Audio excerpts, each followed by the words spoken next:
Good morning everyone. आज हम एक इम्पॉर्टेंट टॉपिक डिस्कस करने जा रहे हैं और मैं अभी सभी प्यारे बच्चों का एक इम्पॉर्टेंट चीज के ऊपर ध्यान केंद्रित करने जा रहा हूं।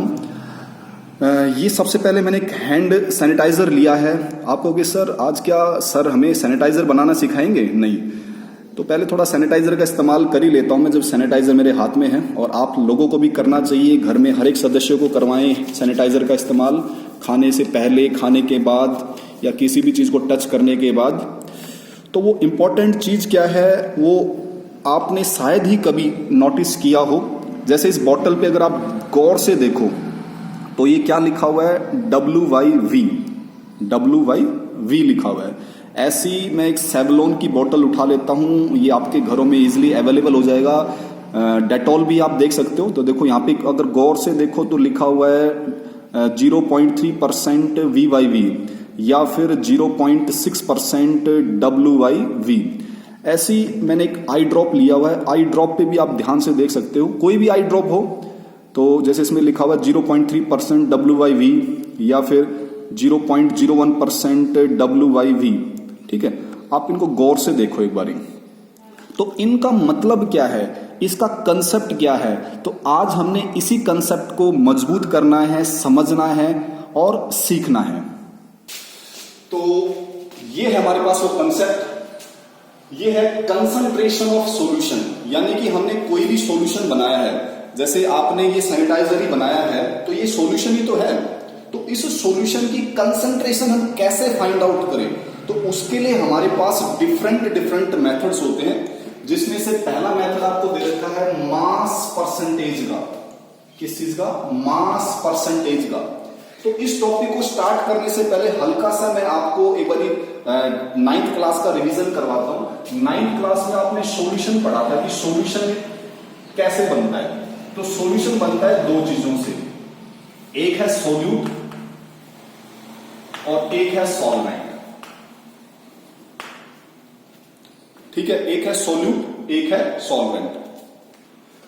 तो सोल्यूट आपने पढ़ा था कि भाई सोल्यूट वो होता है जिसको हम किसी सॉल्वेंट के अंदर डिसॉल्व करते हैं, या फिर आपने इसको इस तरह से सीखा था कि जिसकी मात्रा कम होती है वो सोल्यूट होता है। तो बिल्कुल आपने सही पढ़ा था। और सॉल्वेंट आपने पढ़ा था भी जिसकी अमाउंट या मात्रा सॉल्यूशन के अंदर क्या हो, ज्यादा हो, यही पढ़ा था आपने। लेकिन एक थोड़ा सा इस कंसेप्ट को और आपने अच्छे से करना है। अगर मैं आपको एक एग्जांपल दे दूं, 60% शुगर। शुगर क्या एक सॉलिड है? इसको मैं डिसॉल्व कर रहा हूं 40% वाटर में। वाटर क्या है? लिक्विड। समझ गया? आपने क्या किया, 60% तो शुगर ले ली, चीनी ले ली, और 40% क्या ले लिया, पानी ले लिया। जब आपने उनको डिसॉल्व किया आपस में तो सॉल्यूशन बनेगा। ठीक है, तो मुझे आप बताओ शुगर और वाटर में से सॉल्वेंट कौन सा होगा? तो आपके पुराने कंसेप्ट के हिसाब से तो जिसकी अमाउंट ज्यादा है वही सॉल्वेंट है। तो आप कहोगे सर ये शुगर जो है ना, ये 60% है, ये ज्यादा है, तो ये सॉल्वेंट होना चाहिए, और वाटर कैसा होना चाहिए, सोल्यूट। लेकिन ये गलत हो जाएगा। एक्चुअल में यहां पे जो वाटर है ना, जो 40% है वो सॉल्वेंट है, और शुगर यहां पे सोल्यूट है, जबकि इसकी अमाउंट कम है। तो इस कंसेप्ट को थोड़ा सा समझें। सॉल्वेंट एक्चुअल में क्या होता है, ये इसको आपने फोकस करना है कि solvent in A solution is the component, एक ऐसा कंपोनेंट होता है which has the same state of aggregation. Same state of aggregation as that of solution। यानी कि जिस अवस्था में तुम्हारा सॉल्यूशन बनेगा वही अवस्था, वही स्टेट सॉल्वेंट की होनी चाहिए। तो जब तुमने शुगर को और वाटर को मिलाया तो सॉल्यूशन कैसा बनेगा, तुम्हारा लिक्विड टाइप में बनेगा। तो यहां पे इन दोनों में से लिक्विड टाइप में कौन है, वाटर ही तो है। तो वाटर की भी स्टेट और सॉल्यूशन जो तुमने बनाया उसकी स्टेट दोनों सेम होगी ना। तो जो जिसकी स्टेट सेम होगी वही एक्चुअल में क्या होता है, सॉल्वेंट होता है। ठीक है नहीं? क्लियर? अब जनरली हम कह देते हैं कि सॉल्वेंट वो होता है जो अधिक मात्रा में होता है। ये बात भी ठीक है, लेकिन 100% ठीक नहीं है। ये मैंने एग्जांपल आपको एक्सेप्शन एग्जांपल दिखाया है जिसमें आपको सॉल्वेंट की क्लियरिटी होगी कि सॉल्वेंट किसे कहते हैं। ठीक है, तो मैं इसको हटा देता हूं फिलहाल, इसकी भी हमें जरूरत नहीं है।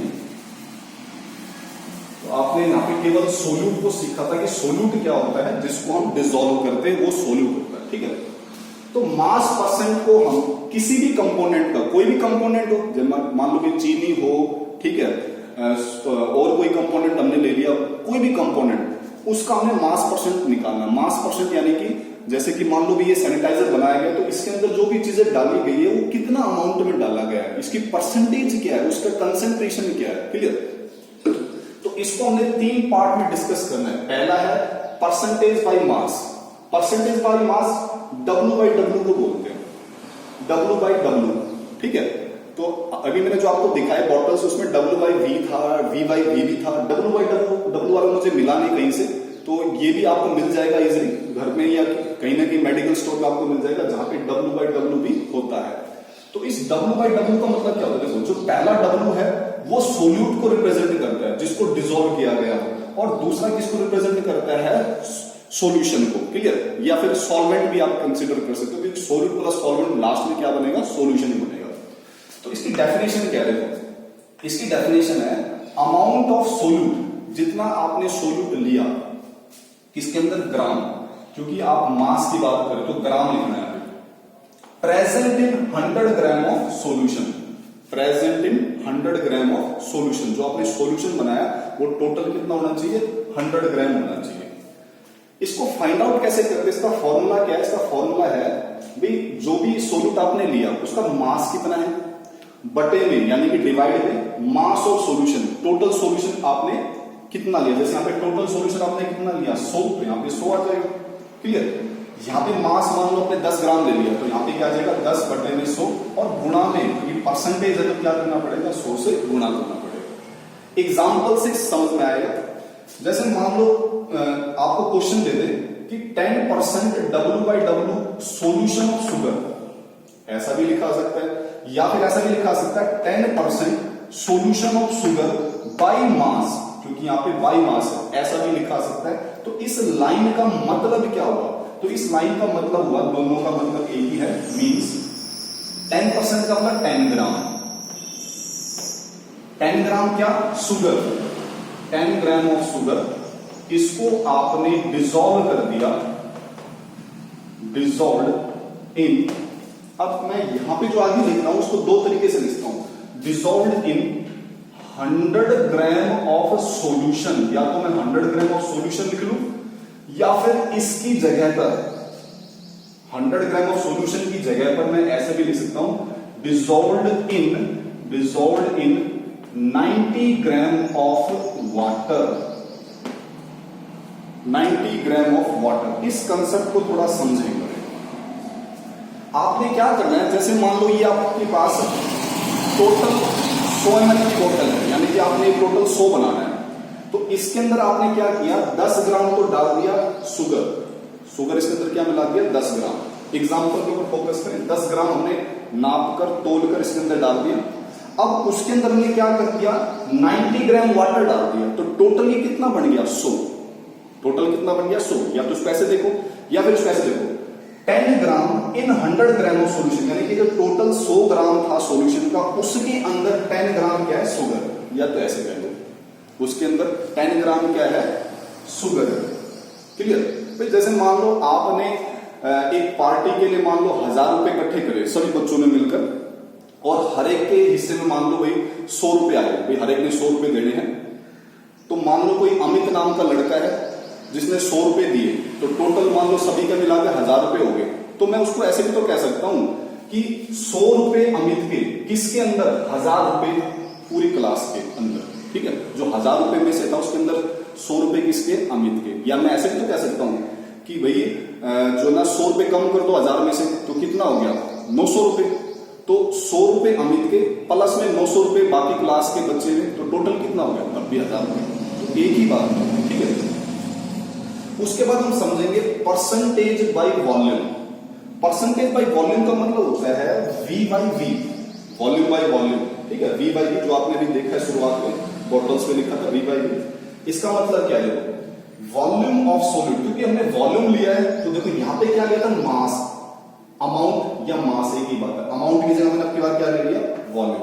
इस अमाउंट की जगह आप मास भी ले सकते हो, ठीक है, मास भी ले सकते हो।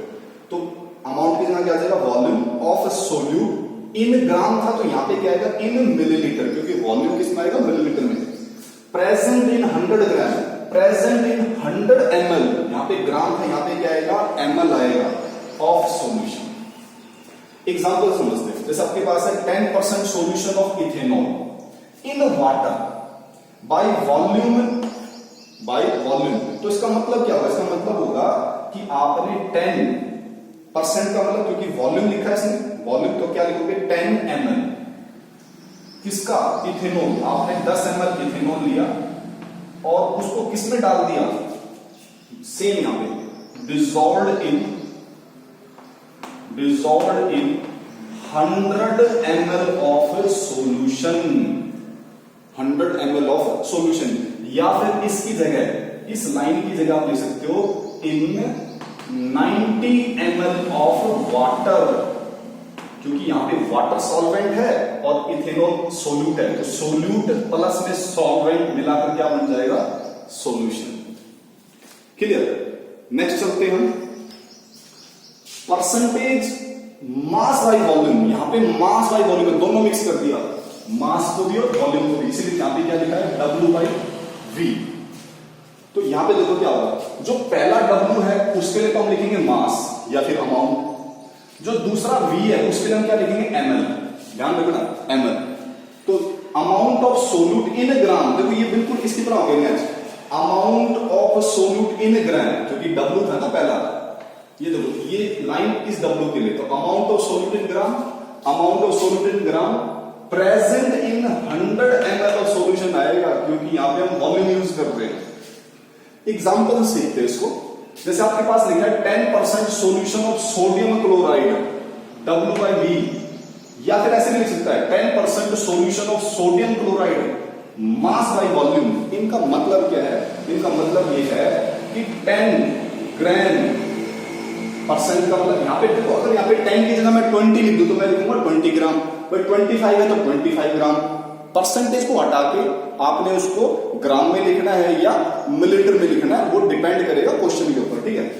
तो 10 ग्राम किसका सोल्यूट, क्या है यहाँ पे, NaCl, 10 ग्राम ऑफ NaCl को, सोल्यूट को इज डिसॉल्व्ड, उसको आपने डिसॉल्व किसमें कर दिया, dissolved in 100 ml of solution, या फिर इस लाइन की जगह क्या लिख सकते हो आप, इन 90 ml ऑफ वाटर, ठीक है। तो ये था आपके पास mass percentage of a component, percentage of a component के हिसाब से, ठीक है, किसके हिसाब से, मास परसेंटेज के हिसाब से आपने 3 कर लिए, मास परसेंटेज के हिसाब से तीनों आपने कंसेप्ट को याद कर लिया है। नेक्स्ट चलते हैं हम स्ट्रेंथ ऑफ ए सॉल्यूशन। जो कंसंट्रेशन ऑफ सॉल्यूशन है उसके अंदर सेकंड है strength of the solution, strength of the solution, यानी कि ये जो सॉल्यूशन आपने बनाया है ना, इसकी स्ट्रेंथ कितनी है भाई। इसका मतलब क्या हो, इसका मतलब ये हो कि जैसे मान लो घर में आपने एक गिलास लिया, उसके अंदर पानी डाला, और एक और गिलास लिया, उसके अंदर पानी डाला, आपने बराबर पानी दोनों में डाल दिया। आपने क्या किया, एक गिलास के अंदर उसी जो 2 गिलास आपने लिए उसमें से एक में 1 चम्मच चीनी डाल दिया, और दूसरे वाले गिलास में जिसमें सेम पानी है उसके अंदर आपने 1 चम्मच की जगह के बाद 3 चम्मच डाल दिए चीनी के। तो मुझे बताओ, जब आप उन दोनों पानी को अलग अलग से पियोगे तो आपको ज्यादा मिठास किसमें नजर आएगा, जिसमें ज्यादा चीनी डाली, यानी कि उसकी कंसंट्रेशन ज्यादा है, उसकी स्ट्रेंथ क्या है, ज्यादा है। तो वही चीज हमने तो निकालनी है। स्ट्रेंथ कैसे निकालेंगे हम किसी भी सॉल्यूशन की, तो उसको निकालेंगे, it is defined as amount of solute, कितना सोल्यूट डाला आपने, कितनी चीनी डाली, ठीक है, कितनी चीनी डाली in gram dissolved in 1 litre of solution. मान लो, इसमें सिर्फ एग्जांपल ये कि मान लो आपने 1 लीटर का सॉल्यूशन लिया है भाई, आपने मान लो 1 लीटर की जो है, ये 1 लीटर का एक जग लिया, ठीक है, इसके अंदर आपने कितनी अमाउंट में सोल्यूट को डाला है, जितनी अमाउंट में सोल्यूट को डालोगे उतनी उसकी स्ट्रेंथ ज्यादा होगी, ठीक है। तो स्ट्रेंथ को फाइंड आउट करने के लिए फॉर्मूला होता है मास ऑफ सोल्यूट, कितना मास, बटे में वॉल्यूम ऑफ सॉल्यूशन, जो आपने सॉल्यूशन बनाया उसका वॉल्यूम किसमें, इन लीटर, लीटर एलटी हमने यहां पे क्या, लीटर। नेक्स्ट हमारे पास है पीपीएम। पीपीएम क्या होता है, पीपीएम जो है इसकी फुल फॉर्म है पार्ट्स पर मिलियन, पार्ट्स पर मिलियन। इसको डिफाइन कैसे करेंगे, देखो ये भी सिंपल है, मास ऑफ सोल्यूट, कितना मास, मास ऑफ सोल्यूट भाई कोई भी मास हो सकता है, present in 1 million parts. 1 million कितने को बोलते हैं, 1 मिलियन बोलते हैं 10 की पावर 6 को, 10 की पावर 6 को। 10 की पावर 6 के अंदर आपने कितना मास डाला सोल्यूट का, वही उसका क्या है, पीपीएम है। आप कहोगे सर यहां पे भी आपने कहा कि कितना स्ट्रेंथ के अंदर कितना सोल्यूट डाला 1 लीटर के अंदर, और यहां पे आप कह रहे हो कितना सोल्यूट डाला 10 की पावर 6 के अंदर। दोनों फर्क क्या हुआ, दोनों में फर्क ये है कि ये वाला यूज जो पीपीएम का हम इस्तेमाल करते हैं, ये कब करते हैं, ये तब करते हैं हम जब हमारे पास जो सॉल्वेंट है उसकी मात्रा बहुत ज्यादा हो, या फिर ऐसे कह लो जो सोल्यूट की मात्रा है जब बहुत ही कम हो, जब बहुत ही कम आपके पास सोल्यूट की मात्रा है सॉल्वेंट के मुकाबले में, तब आप पीपीएम का इस्तेमाल कर सकते हो। इसको समझाने के लिए मैं आपको एग्जांपल देता हूं। मान लो समुद्र का पानी है, आप समुद्र पे चले गए और मैं आपसे कहूं कि भी बेटा उस समुद्र के पास जाओ और वहां पर जो है ना उस समुद्र के पानी को आपने मीठा करना है, लेकिन मैं आपको सिर्फ 1 चम्मच चीनी दूंगा। आप कहोगे सर ये तो कमाल हो गया, 1 चम्मच चीनी से क्या मीठा होगा। आपने मेरी बात को मान लिया और गए तो आपने उस समुद्र में 1 चम्मच चीनी डाल दी, तो आप मुझे बताओ क्या वो समुद्र का पानी मीठा हो जाएगा, नहीं होगा ना। लेकिन फिर भी आपने उसके अंदर कुछ तो डाला है, क्या डाला है, वो सोल्यूट डाला है जिसमें बहुत सारे सॉल्वेंट के अंदर। तो इसी केस में हम पीपीएम का इस्तेमाल करते हैं। फाइंड आउट कैसे करते हैं, इसका फॉर्मूला है मास ऑफ सोल्यूट, कितना मास आपने डाला, नीचे मास ऑफ सॉल्यूशन, कितने सॉल्यूशन में टोटल सॉल्यूशन का मास कितना था, और गुणा में 10 की पावर 6। तो बाकी जो हमारे पास और भी मेथड्स है कंसंट्रेशन सॉल्यूशन को फाइंड आउट करने के लिए, उसको हम नेक्स्ट वीडियो में बताएंगे। तो एक बार इसका आप स्क्रीनशॉट ले लें। ये है इसका स्क्रीनशॉट।